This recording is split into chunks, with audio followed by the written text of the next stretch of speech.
Salam alaikum, Azul Fillaoun, bonsoir.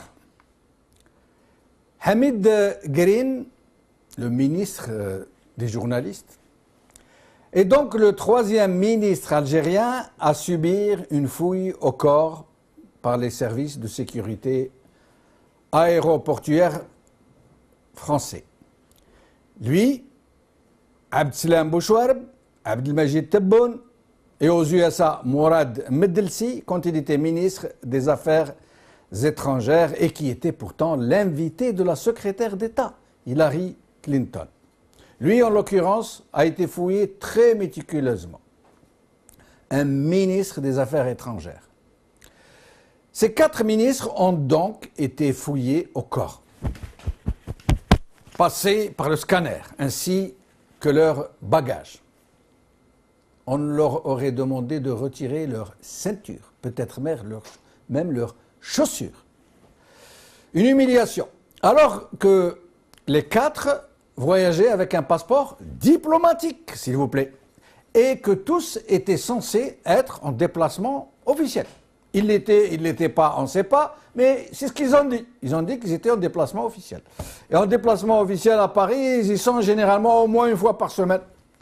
Et à chaque fois, pour des raisons de consommation interne, à chaque fois que ces ministres algériens sont fouillés, le régime a annoncé très vigoureusement qu'il allait réagir très fort. Mais pas une fois des excuses ne lui furent présentées, malgré ces cuisantes offenses. Et pas une fois le régime n'appliqua la formule de réciprocité, puisque les diplomates et autres politiciens occidentaux qui se rendent en Algérie, y compris en voyage privé, ne sont fouillés de la plus petite façon. Même leurs accompagnateurs, y compris leurs gardes armés, ne sont pas inspectés. Bienvenue aux copains dans le moulin. Mais venons-en au passeport diplomatique.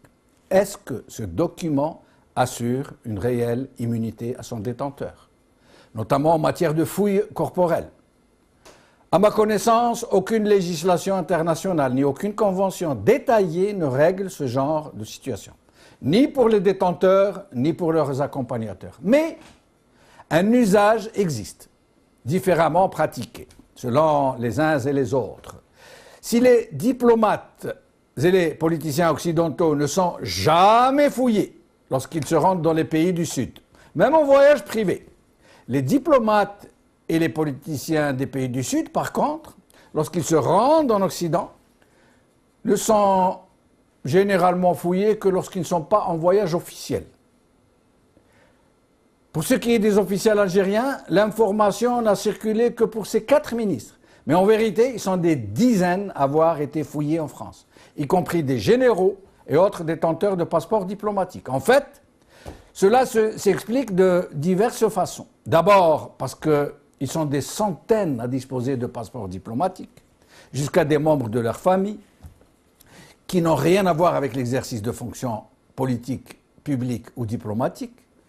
Et nombreux parmi cette foule de porteurs du fameux passeport rouge ont attiré l'attention par leur comportement souvent incompatible avec la dignité qu'ils sont censés représenter.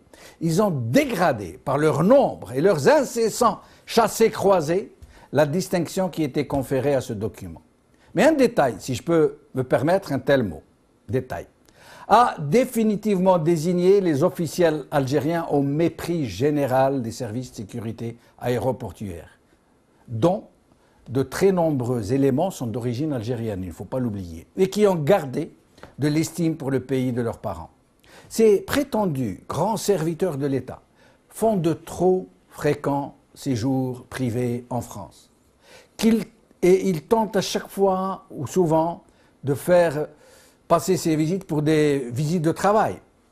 Et très souvent, malheureusement, eux et leurs familles se rendent en France avec des valises bourrées d'euros et de dollars.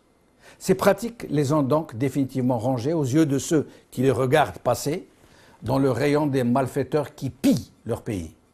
La grande question est de savoir pourquoi ne sont-ils jamais fouillés quand ils débarquent en France, bourrés de fric volé?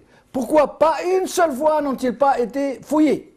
Sauf une fois, à la limite, il n'y a pas très longtemps, lorsque la fille d'un très haut responsable aurait été prise avec une très forte somme d'argent en euros qu'elle n'avait pas déclarée à son entrée dans le territoire. L'affaire aurait été gentiment passée sous le tapis. Mais le reste, la question demeure. Pourquoi les ministres et les hauts responsables algériens ne sont fouillés qu'à leur sortie de France et jamais quand ils y viennent avec de l'argent dans leur valise? Une instruction a-t-elle été donnée dans ce sens? Tout à l'heure, au moment où je préparais cette émission, je me suis demandé pourquoi le président Bouteflika, dont on nous dit qu'il est au courant de tout, qu'il décide de tout et qu'il serait très susceptible pour tout ce qui arrive à son pays, d'humiliant et de dégradant, pourquoi n'a-t-il pas proféré le moindre mot sur cette humiliation qu'a subi un ministre de son proche entourage? Un ministre qui s'est fait palper comme un personnage douteux, une fouille au corps, dont on aurait bien voulu avoir les images d'ailleurs. Et j'ai imaginé Bouteflika dans cette posture de propagande, le doigt pointé sur Hamid Green, déshabillé par les policiers et les douaniers, pour lui dire « Talla Sarwal qui a bas !» Aujourd'hui.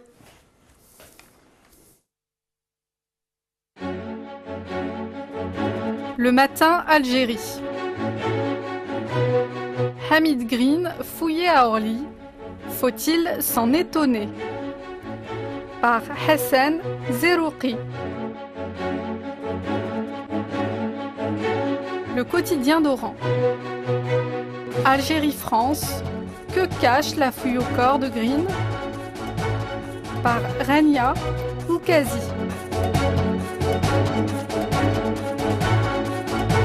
Algérie-Confluence.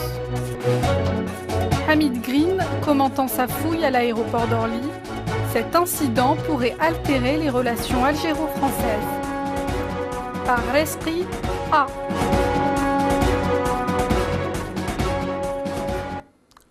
Aujourd'hui, avec nous sur le plateau, l'Arbi Zouaïmiya, analyste politique qui nous arrive des États-Unis et qui nous a fait l'amitié de nous rendre visite. Au téléphone, Salah Jeb, activiste politique, qui ne restera avec nous qu'un court instant. Ensuite, nous essaierons peut-être d'ouvrir le standard pour quelques appels. Mais avant d'entamer ce sujet, nous allons recevoir pour un court moment Nordine Belmoub, dont on me dit qu'on l'a perdu à l'instant. Nous essayons de le rappeler, militant des droits de l'homme, pour nous parler de cette arrestation d'une militante des droits de l'homme, Zulira Belarbi. Il va nous dire les circonstances de son arrestation. Nous l'avons perdu, dès que nous l'aurons retrouvé, je le recevrai et nous expliquera. L'Arbi Zouaïmiya, merci d'être avec nous. C'est moi qui vous remercie. Merci. Alors, l'Arbi Zouaïmiya, cette histoire de Hamid Green qui se fait fouiller, et on apprend par la même occasion que ce n'est pas le seul ministre, qu'ils sont au moins 4 à s'être fouillés, dont un aux États-Unis, et qu'ils seraient en fait des dizaines et des dizaines, y compris des généraux, mais dont on n'entend pas parler parce qu'eux-mêmes n'ont pas intérêt à faire connaître ces histoires parce qu'ils y vont en catimini en France. Je ne pense pas que Hamid Green, je pense que c'est un sténographe saisonnier d'un régime rentier. Je ne pense pas qu'il... Certainement, il y a d'autres grosses têtes qui font dans... c'est d'autres responsables, je pense, qui sont impliqués dans le transfert de vie. C'est possible. Mais le problème, le fait de fouiller un ministre d'un État souverain, et ça devient répétitif, c'est qu'elle vous donne déjà une idée de l'image, c'est-à-dire de ce pays. Presque devenu, comme j'ai dit dans une émission précédente, un État croupillant. C'est vrai, c'est un État croupillant. C'est un État qui a perdu presque sa souveraineté au point où nous dépendons énormément de la France. Donc, pour moi, c'est l'image de ce pays qui compte et on ne donne pas une considération, on lui donne pas une considération et par voie de conséquence, ce sont ces comportements-là qu'on voit. Voilà. Restez avec nous, l'Arabie Zouémia. Salah Hijab, qui ne peut pas rester avec nous longtemps, il a des obligations. Donc, Salah Hijab, merci d'être avec nous. Oui, bonsoir, merci Jamal et bonsoir l'Arabie. Merci. Alors, l'Arabie et Salah Hijab se connaissent bien parce qu'ils fréquentent tous les deux les réseaux, comme on dit. Oui. Les réseaux sociaux, Facebook entre autres, où il y a beaucoup de militantisme, beaucoup de... Salah Hijab. Oui. Cette histoire du ministre algérien qui se fait fouiller au corps, qui était pourtant détenteur d'un passeport diplomatique, qui n'était pas en visite privée mais en visite de travail, je ne sais pas si c'était une visite officielle, mais en tout cas qui affirme être en visite de travail, et qui se fait palper, dont on a compris d'enlever ses chaussures, sa ceinture, dont on voit les bagages. Qu'est-ce que ça vous dit tout ça? Ça veut dire que tout simplement que quand un État est faible, même le passeport diplomatique n'a plus la valeur d'un État fort. Et d'ailleurs, pour donner un exemple parlant, l'année dernière, le mois d'avril, un ministre marocain s'est fait fouiller le mois de mars. Quelques jours après, même pas rapidement, quelques heures après, le ministre des Affaires étrangères a présenté ses excuses à son homologue marocain. Or qu'aujourd'hui, nous sommes dans une scène où il y avait beaucoup de ministres et des généraux, des personnalités qui se sont fait fouiller, voire d'autres choses qu'on ne connaît pas.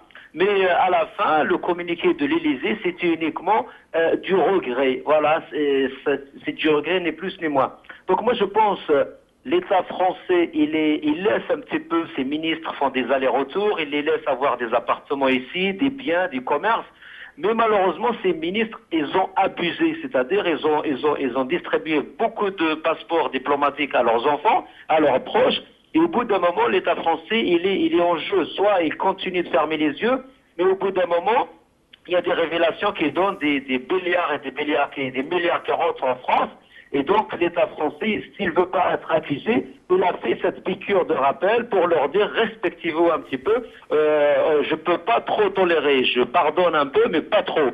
Surtout que parmi ces ministres, celui qui est Abdeslam Bouchouerb, il faut le signaler, Abdeslam Bouchouerb, il a sa maison ici, il a sa femme ici, ses enfants ici. Sa femme, elle ici, c'est où c'est à Paris, vous voulez dire? Paris. Ici à Paris, et sa femme, elle est responsable chez Air Algérie à l'aéroport d'Orly, le même aéroport là où le ministre a été fouillé. Donc sincèrement, quand on est dans une scène comme ça, il y a aussi un autre ministre, il n'est plus dans le gouvernement, mais il faut le signaler, Youssef Youssi, sa femme, elle est consul ici à Strasbourg. Donc sincèrement, c'est une autre composition. Ce n'est pas le ministre qui est reçu sur le sol français comme un invité, comme on dit chez nous dans la culture, on dit l'invité c'est 3 jours. Et quelqu'un s'il veut avoir le respect d'un invité, c'est pas quelqu'un qui va squatter chez les autres, c'est quelqu'un qui va venir de temps en temps. Mais ces gens-là, malheureusement, ils viennent faire leurs courses ici, ils viennent se soigner ici, ils font tout ici. Au bout d'un moment, ça devient un petit peu pénible pour le pouvoir français à gérer.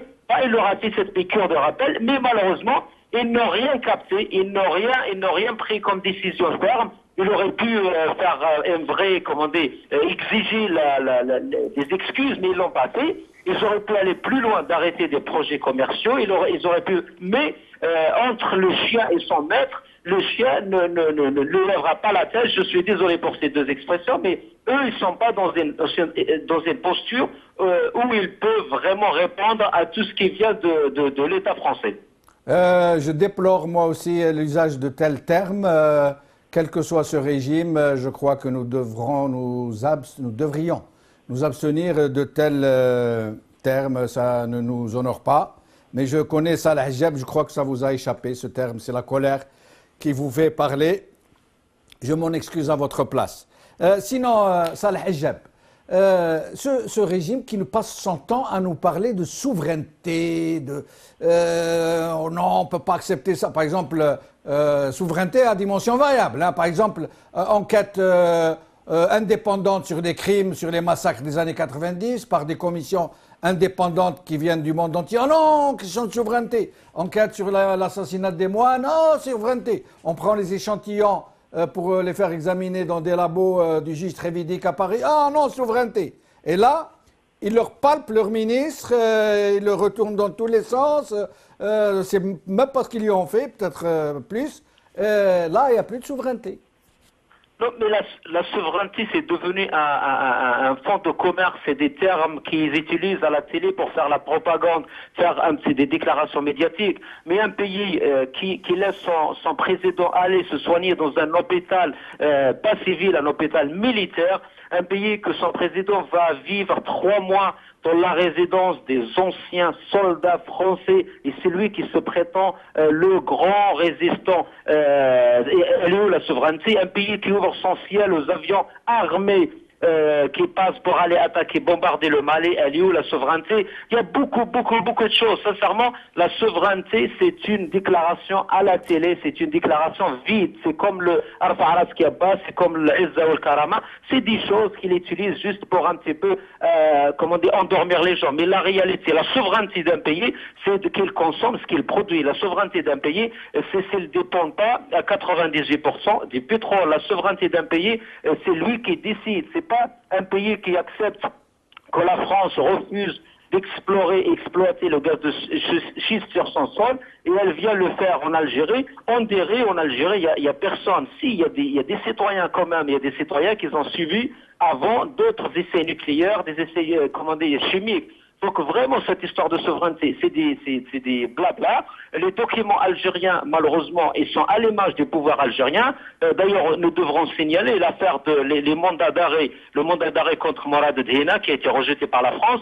Le mandat d'arrêt contre comment s'appelle, Rachid Mesli a été rejeté. Parce que ça veut dire que votre document, c'est un torchon, c'est un document qui n'a pas de valeur. Or, s'il y avait un vrai pouvoir légitime, en face, il devrait respecter les ordres qui viennent de ce pouvoir. Et récemment, qu'est-ce qu'il fait ce pouvoir? Il s'attaque aux militants de droits de l'homme. D'ailleurs, j'ai entendu Jamel vous parler tout à l'heure de la militante qui s'est fait arrêter.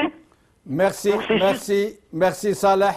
Merci aussi de demander à Marwan Guevara si vous pouvez de nous faire une chanson sur les ministres qui sont fouillés. Il en a déjà fait une, mais j'aimerais bien qu'il nous fasse une où il dit Arfa Serwal Kiaba. Merci Saleh, au plaisir de vous revoir. Nous allons recevoir à présent Nordine Belmouhoub qui va nous parler de la militante des droits de l'homme Zolikha Belarbin. Il va nous dire les circonstances de son arrestation et puis de son élargissement. Nordine Belmouhoub, merci d'être avec nous. Merci et bonsoir d'avoir pensé à Mademoiselle Zolikha Belarbi, et à travers elle, vous avez pensé à tous les défenseurs libres des droits de l'homme qui subissent la foudre du système ces derniers jours. Merci Nordine. Alors, dites-nous un peu ce qui s'est passé. Eh bien voilà, Mademoiselle Zolikha a reçu un coup de fil, l'invitant à se présenter au commissariat central de Tlemcen. La raison évoquée était le dossier de santé. Quelqu'un qui est enrhumé à vos côtés. Oui. Tout le monde est enrhumé, là. Tout le monde est enrhumé, tout le monde est malade. Bien sûr. Il y a un... Bishfa, Inch'Allah. Donc, oui. Je dis que elle est membre de l'organisation des enfants des anciens militaires. Elle fut le 20 octobre invitée par téléphone à se présenter au commissariat central de la sûreté de la wilaya de Tlemcen dans le cadre supposé du traitement du dossier de son défunt père. Et une fois sur les lieux, elle a appris que la raison était tout autre. On lui a reproché d'avoir publié sur sa page Facebook une caricature de Bouteflika. Voilà, un crime, une sorte de crime de lèse-majesté. À quoi s'est ajouté le fait qu'elle soit la fille d'un moudjahid authentique. Je ne parle pas de ceux qui ont été cités par Semello que je salue au passage, ce qui n'a pas été très apprécié.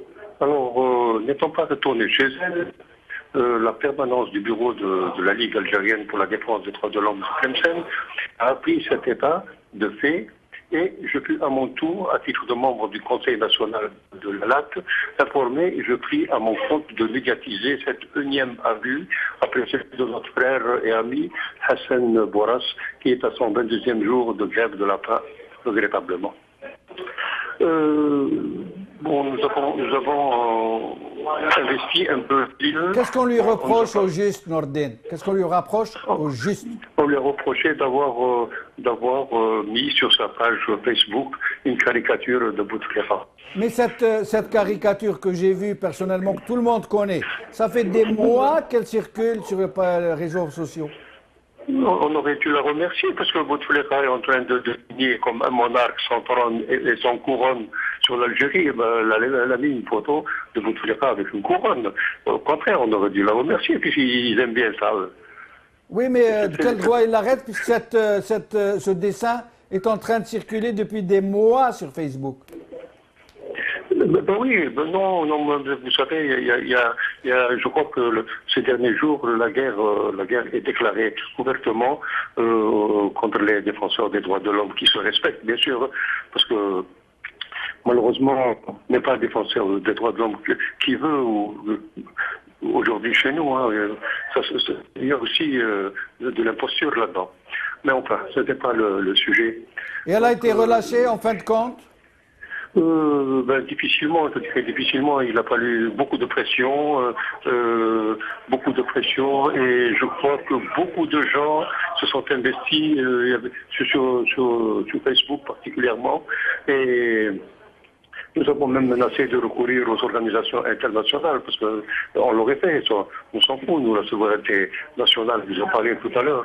La souveraineté nationale, c'est autre chose. Mais pourquoi, Nordin Belmohob, nous sommes contents d'apprendre que Zulekha a été relâché. J'espère que les mobilisations continueront toujours de se signaler de cette façon. Mais pourquoi les militants des droits de l'homme ne se solidarisent-ils pas pour réagir de façon aussi énergique comme ce fut le cas par exemple pour Hassan Boras qui, il faut le reconnaître, ne soulève pas des masses de soutien. On aurait attendu beaucoup plus en faveur d'un tel militant. Pourquoi les militants des droits de l'homme ne sont pas aussi impliqués pour tous les cas? Je vais être très sincère avec vous, plutôt avec les gens qui nous écoutent. Moi, je dois dire que ce régime a réussi quelque part dans un domaine qui est sa spécialité, c'est-à-dire corrupteur et corrompu. Ils sont arrivés à corrompre beaucoup de gens, entre autres parmi les jeunes, à qui ils ont fait des tonnes de billets dans le cadre de l'ancien je ne sais trop quoi. Donc les gens ne parlent pas trop.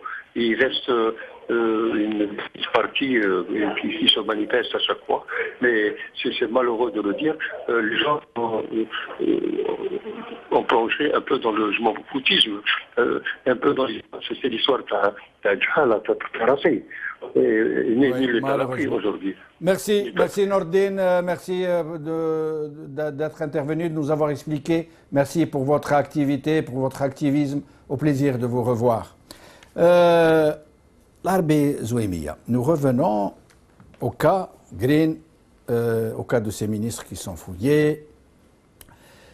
L'Algérie parle souvent, enfin le régime algérien parle de, comment dire, cette fameuse réciprocité dont ils ont fait en quelque sorte une sorte de principe purement algérien. Ça veut dire, vous nous imposez le visa pour nos ressortissants, on vous impose le visa. Vous faites ceci, on vous fait cela.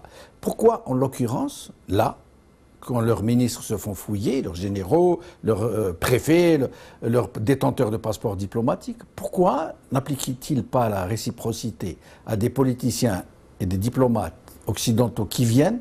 Ils ne l'appliquent même pas à leur famille, même pas à leur bagage, même pas à leurs gardes du corps qui viennent armés et qui ne sont pas fouillés. Comment vous expliquez ça? De toute manière, moi, je ne connais pas exactement la fréquence des visites algériennes. Je pense que la fréquence est très grande. Oui, elle est très grande. Justement, mais ces gens-là qui sont en exercice en fonction... Passent leur temps à aller venir. Exactement, c'est scandaleux. Mais je vais vous dire quelque chose. Les Français ont un petit peu vis-à-vis des pays faibles ce qu'on appelle le culte de la contrition.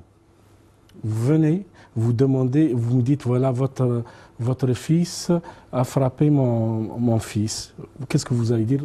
D'accord, je vais régler ce problème, je vais le frapper, je vais le sanctionner. Un mois après, c'est la même question, je viens, ça veut dire que votre sanction n'a pas fonctionné. Je viens vous dire, voilà, votre fils a frappé mon fils. La troisième fois. Si on essaie de transposer ce schéma-là, vous trouvez un État confiné dans ce qu'on appelle un statut d'un pays qui chiole. C'est-à-dire parce que tout simplement on lui a dessiné un destin péremptoire. Ça veut dire que réduire une partie, ce qu'on appelle l'importance de ce pays. C'est-à-dire imaginer à chaque fois, la troisième fois, on demande au ministère des Affaires,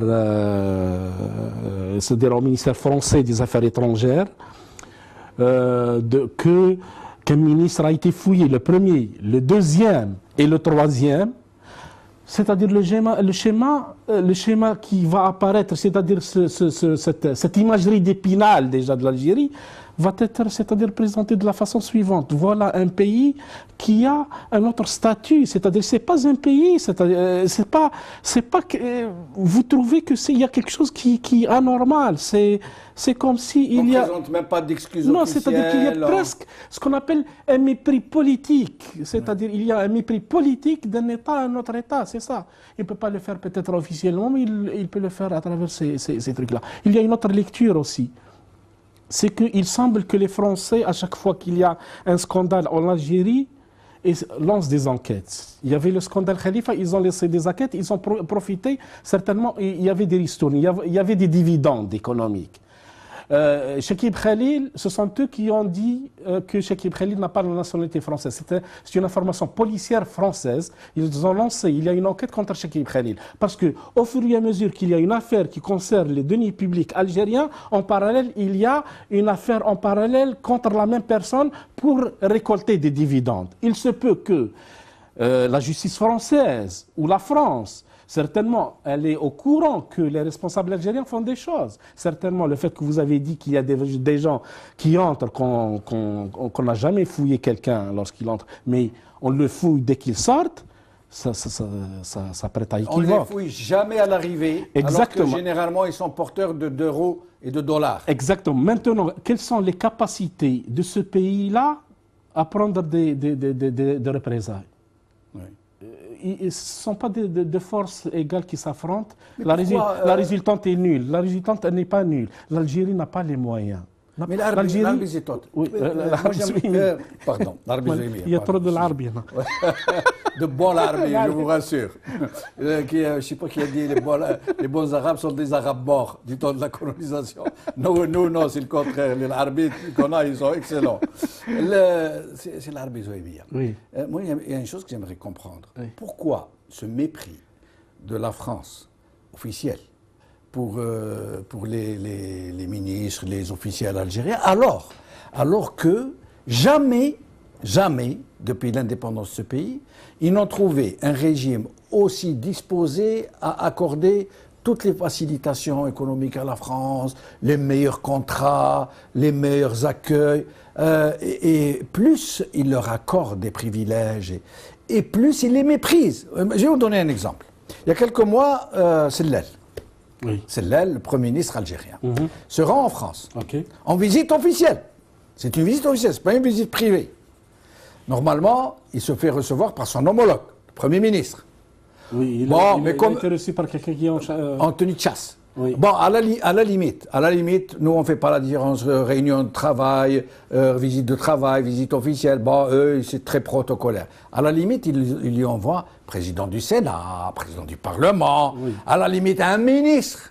Oui. Il lui envoie un secrétaire d'État, oui. Tenez-vous bien, secrétaire d'État, qui va le recevoir en pleine nuit, comment? En tenue de chasse. Exactement. Il vient de sa partie de chasse, il va direct accueillir Sellel. Et encore mieux, quand ils sont sur le tapis rouge, entre le salon d'honneur et pour monter dans la voiture, c'est le chasseur qui tient le milieu du tapis rouge et c'est l'aile qui marche à côté. La photo existe, on l'a montrée sur... Comment expliquez-vous un tel mépris? Les Français n'ont pas le diapason réglé. Ça, ils font le comportement hybrides. Ils ont deux comportements. Ça, c'est connu, leur politique, même vis-à-vis de la question palestinienne, même vis-à-vis des Américains. Les Américains, ils appellent the French Bell, la sonnerie française, à peu près. Les Français, je ne pense pas qu'il s'agit aussi d'un régime homogène. Il y a des tiraillements au sein de ce régime. Je pense que les socialistes bénéficient de l'apport de l'Algérie, de l'argent algérien certainement, pour casser, pour fissurer, pour briser la droite française, certainement. Il y a des socialistes qui sont acquis à l'Algérie, qui sont sincères. On peut pas dire qu'il n'y a pas des Français qui sont corrects, c'est-à-dire vis-à-vis de l'Algérie. Il n'est pas question que nous parlions des Français ou de la France officielle. Oui. Nous parlons de ce pouvoir actuel, et j'apporte de l'eau à votre moulin avant de vous laisser finir, ce pouvoir français. Ne s'est jamais comporté comme ça avec les autres présidents algériens. Il n'a jamais fait avec Chadli, avec Boumedienne, avec Kafi, avec Boudiaf. Ça a toujours été le respect. Mais avec ces gens-là qui leur ont donné plus que tous les autres, ils les méprisent. C'est ça que je ne comprends pas. Tout à fait normal. Lorsque vous invitez quelqu'un chez vous, un petit peu, vous vous montrez très gentil, certainement un jour il va fouiller dans vos affaires. C'est ça. On appelle ça Tsara, c'est ça, c'est dans le comportement. Il n'y a pas de frein, il n'y a pas de limite. C'est catastrophique pour le cas algérien. Je vais vous dire quelque chose. Indépendamment des gens qui ont régné sur l'Algérie. En 1960 ou 71, je ne sais pas, il y avait un émissaire de Georges Pompidou qui est venu à voir Boumediene. Ça ne veut pas dire que Boumediene est mleh. Non, mais on parle de cet aspect des choses. On parle mais il y avait ça. Monsieur le Président, quelle France vous voulez?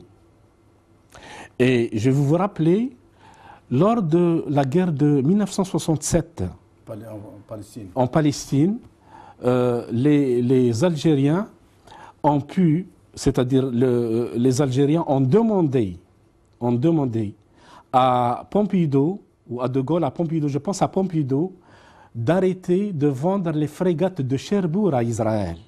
Parce qu'ils ont compris, les Algériens à ce moment-là, ils ont compris qu'il existait un lobby dans les pays occidentaux, qu'il va falloir s'y attaquer. Le seul pays qui a fait son travail, c'est l'Algérie, et qui a vraiment évincé tous les éléments sionistes du Quai d'Orsay. On appelait ça l'Eurabia. Déjà, c'est un peu exagéré de dire ça, mais le lobby sioniste disait, français, disait, on a remplacé des éléments compétents par des éléments à formule. Les éléments à formule, c'est comme en anglais, tu dis get out, get in. Il y a l'homme, il y a la direction. Mais il y avait un get out pour ces éléments. Est-ce que c'est l'Algérie? Je ne sais pas. Mais il y a une chose sûre, qui est sûre, que les Américains ont soupçonné l'Algérie d'être derrière le blocage des frégates de Cherbourg. Et lorsque Georges Pompidou est allé en France, aux États-Unis, il a été chahuté par les sénateurs pro-israéliens. Il a été chahuté et il a dit sa phrase célèbre, vous allez trouver ça sur Internet.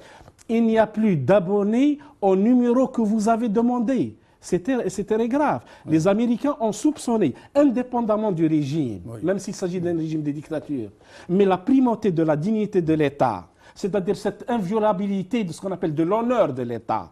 Je pense qu'elle était... que ce soit chez le dictateur comme chez les démocrates. Actuellement, nous avons un régime inféodé, un régime de comprador, un régime qui ramène une compagnie Renault pour faire plaisir au lobby automobile qui est pourvoyeur de fonds au Parti socialiste. On crée 300 emplois et une intégration qui n'est même pas de 7%, la vérité. Parce qu'il s'agit en fin de compte, c'est Ben Chenov, d'une marchandise qui n'est pas algérienne.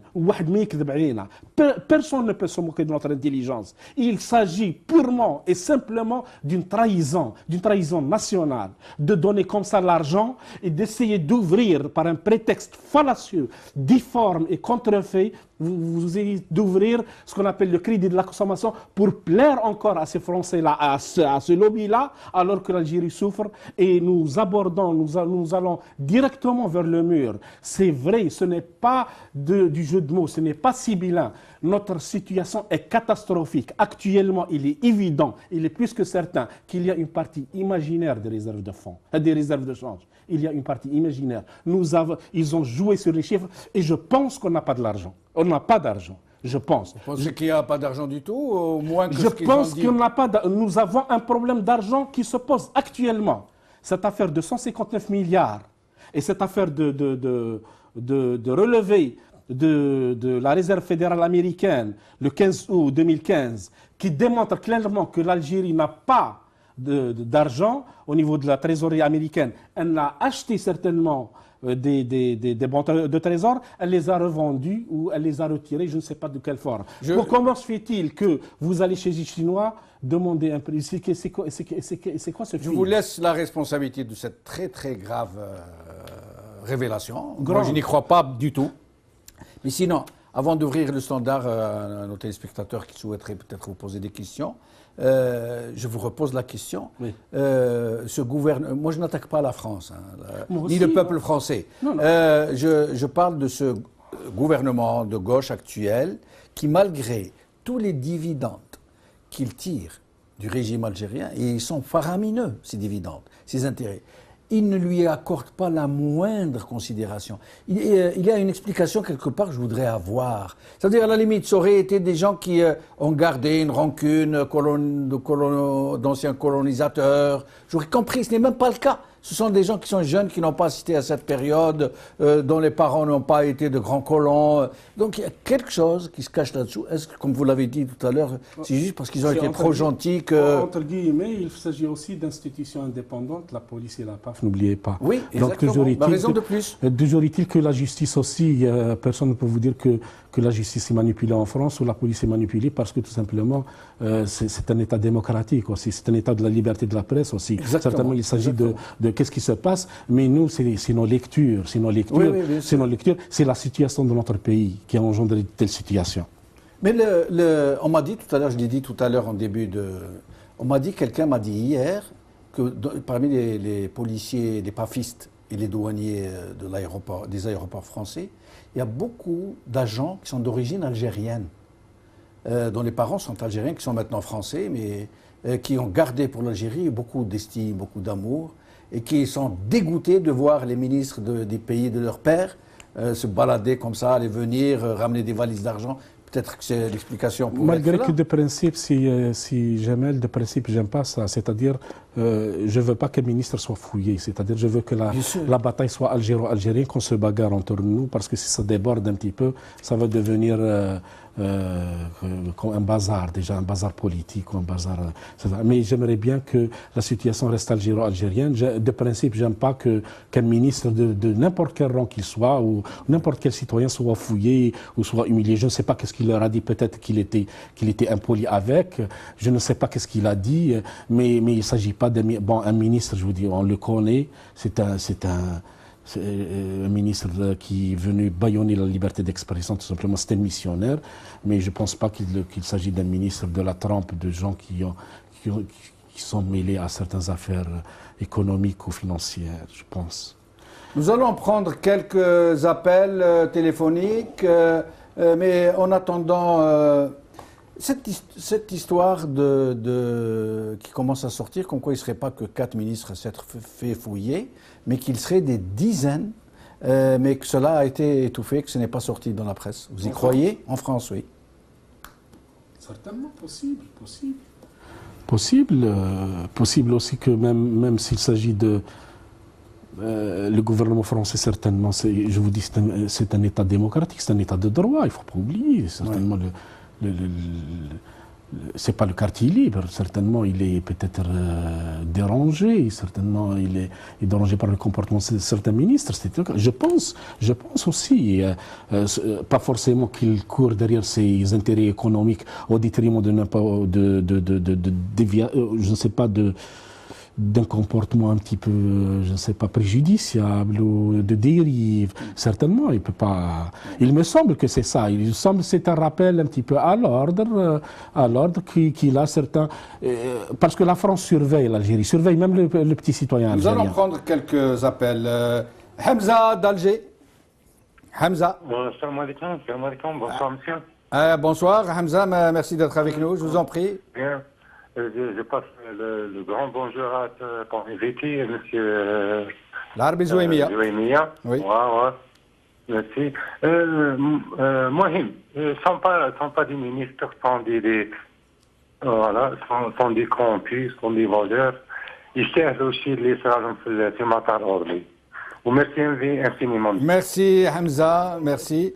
Il dit يستاهلوا الشيء اللي صار لهم في المطار تاع فرنسا. Zoubeir de France. Allô, oui, Zoubeir, merci d'être avec nous. Bonsoir Jamal. Bonsoir. Zoubeir d'Algérie, pas de France. Ah, d'Algérie, مرحبا بك Zoubeir d'Algérie. Si Jamal, qu'est-ce qu'on peut attendre d'un pays qui humilie lui-même sa propre population, et est-ce qu'il peut aspirer à un respect? Je vais vous faire une petite confidence, Jamal. Oui. En 99, lors de la venue de votre frère en Algérie, Oui. j'ai eu à lui poser une question. Monsieur votre frère, j'espère que ce sera la rupture. Vous savez ce qu'il m'a répondu? Oui. Pour moi, c'est la continuité. C'est-à-dire la continuité de la catastrophe de ce pays. En effet. Et il n'a fait qu'empirer. Donc, je pense que les Français ont totalement raison, puisque la moitié des ministres sont des fils de Bachaya, de Caïd, qui se mettaient au garde à vous devant l'armée française. Maintenant, nous avons des intellectuels, soi-disant, qui se mettent au garde à vous devant des sergents, des caporaux. Merci Zoubeir. Abdelaziz d'Algérie. Abdelaziz d'Algérie, je vous en prie, exprimez-vous. Alors bonsoir monsieur Bechenouf. Bonsoir, c'est Abdelaziz. Ahlan bek. Je transmets une salutation à monsieur Larbi. Il vous écoute. Moi, j'essaie de vous donner une citation. Oui, je vous en prie. Et vous la gardez, on la garde tout le monde ensemble. Et la vie n'est qu'un piège, et on va tous tomber. Oui, j'imagine bien. Merci, c'est Abdelaziz. Abdelrahman d'Algérie. Abdelrahman de France, pas d'Algérie. Ah, de France. Aujourd'hui, je me mêle les pinceaux. Je m'en mêle les pinceaux. Tfadal, c'est Abdelrahman. Moi, je voulais simplement dire que s'ils viennent en France, et s'il y a des règles à respecter, et si eux ne respectent pas ces règles, c'est normal qu'ils soient fouillés, étant donné avec tout, avec tous les moyens, avec tout ce qui se passe. On lit tous les jours dans les journaux algériens que des gens prennent et reprennent l'argent de l'Algérie, ramènent, et c'est normal qu'ils se font fouiller. Et je suis content pour montrer en général à la presse algérienne qui prend M. Bengrine pour quelqu'un d'important, qui montre que quand ils arrivent en France, ils sont des citoyens comme les autres, ils doivent être fouillés. Merci. Merci. Hamid de Blida. Allô, monsieur Jamal. Ahlan bek, c'est Hamid. Ça fait 2 ans que j'essaie de vous contacter. Vous me jette l'occasion. مرحبا بك. سيدي ما نديروش بزاف لا بيبليسيتي هذه الحكايه باسكو هذا بزاف يبيع ويشري سي ان سوسبي سي بلوز ان مينيستر دونك ils ont le droit la France elle pose ses intérêts نظن بلي هذا خدمه داعش كاع ils ont le droit la France de faire cela. Très bien, nous allons prendre encore 2 appels que je demanderai à nos téléspectateurs d'être le plus bref possible parce qu'il ne reste plus beaucoup de temps. Hussein de... Ahlan bek, c'est Hussein Tizi Ouzou. Merci d'être avec nous. اخويا واش نقول لك اخويا حسبي الفرصه كي سوق تاع الحراش خرجوا ادخل وخرج وين تاع هو له حبيت نقول حيه واحده اخويا فيما يخص تاع الاخر فيما يخص احمد ويحيى Oui. لو كان نزيدوا له حصه واش قالوا في الجورنال والله العظيم كيطيح اونكريز كاع. وتبارك الله فيكم. بارك الله فيك. Merci beaucoup. Nous allons prendre le dernier appel. Nous revenons à notre invité, Ali de Batna. Bonsoir, M. Jamal. Bonsoir, c'est Ali. Ahlan bik. Bonsoir à votre hôte. Ahlan bik. Je voudrais, concernant le ministre, ce ministre qui a été fouillé. On ne vous entend pas très bien. On vous entend pas très bien. Je voudrais intervenir pour la question de ce ministre qui a été fouillé. Oui. À l'aéroport. Oui.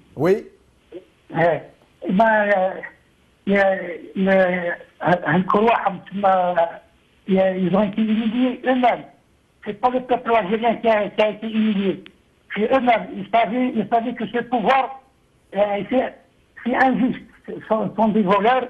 C'est un pouvoir de voyous. De voyous. Merci. Maaleykoum salam. Merci, c'est Ali.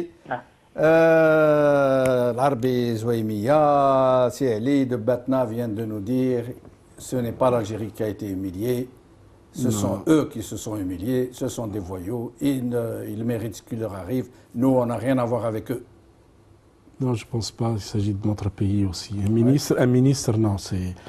Bon, d'accord, ça c'est... Mais dans les faits, il s'agit d'un ministre détenteur d'un passeport diplomatique algérien au nom de l'État algérien. Donc c'est un représentant officiel de l'État algérien qui a été fouillé. Donc c'est l'Algérie qui a été fouillée, indépendamment de... Nous devons nous sentir humiliés, nous tout devons à fait normal, réagir en tant que peuple. Et on la refuse. Oui. Je voudrais tout simplement préciser que certainement nous ne sommes pas contre... nous n'avons rien contre le peuple français. Au contraire, nous... Jean-Paul Sartre a dit « Je suis avec les Félaga et je demande au ministre de l'Intérieur de venir m'arrêter ». Au contraire, il y a beaucoup de gens qui ont aidé la révolution, il y a des gens humanistes, exactement, des humanistes qui aiment notre pays, il y a des gens qui nous ressemblent, qui se lèvent à 6 heures du matin pour travailler, qui ont les mêmes aspirations que nous, qui veulent que notre pays soit un pays développé, économiquement stable. Ça, je n'ai pas de préjugés, mais certainement le jeu classique de l'État français est connu vis-à-vis de notre pays. Nous, et quel que soit, nous n'avons rien à blâmer du côté de la France en principe. Parce que de toute façon, eux, ils agissent dans le cadre de la raison d'État. Exactement. Ils le font pour leur pays. Exactement. Ils ne sont pas à blâmer.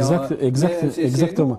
Exactement. Ouais. Et notre situation vis-à-vis de ce pays-là, elle est très grave. Elle est très grave. C'est-à-dire, quand vous voyez un président de la France se mêler de la santé, de l'état de santé du président de la République, quand vous voyez un ministre des Affaires étrangères dire aux Algériens que il vous a manqué, je ne sais pas qui, Hollande, je ne sais pas qui. Hollande a dit l'Algérie me manque. Exactement, et quand vous voyez les privilèges, durant 15 années, vous savez, durant 15 années, la balance commerciale, mais la balance commerciale, elle était au profit de la France. Même si nous avons exporté un peu de gaz, mais le gaz, on ne peut pas le compter, mais les marchandises, nous étions consommateurs au point... À la limite qu'ils tirent des intérêts, c'est légitime.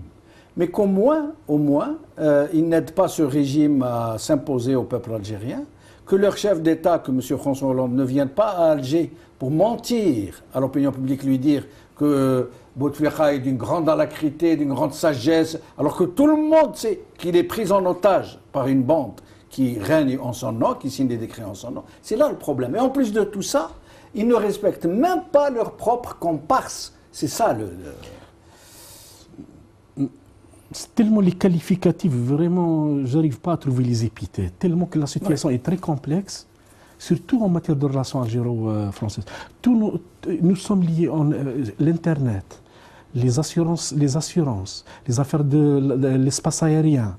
Vous savez que l'Algérie, on peut la détruire d'un instant à l'autre. La France est capable de représailles économiques. Les bateaux, je pense les tribunaux d'arbitrage, les télécommunications, les virements bancaires, les paiements, tout ça, c'est-à-dire tellement... on n'a pas cherché d'autres horizons, on n'a pas vu d'autres pays, nous sommes coincés, et c'est l'œuvre de Bouteflika Andko qui a fait cette situation, qui est l'auteur de cette situation, malheureusement.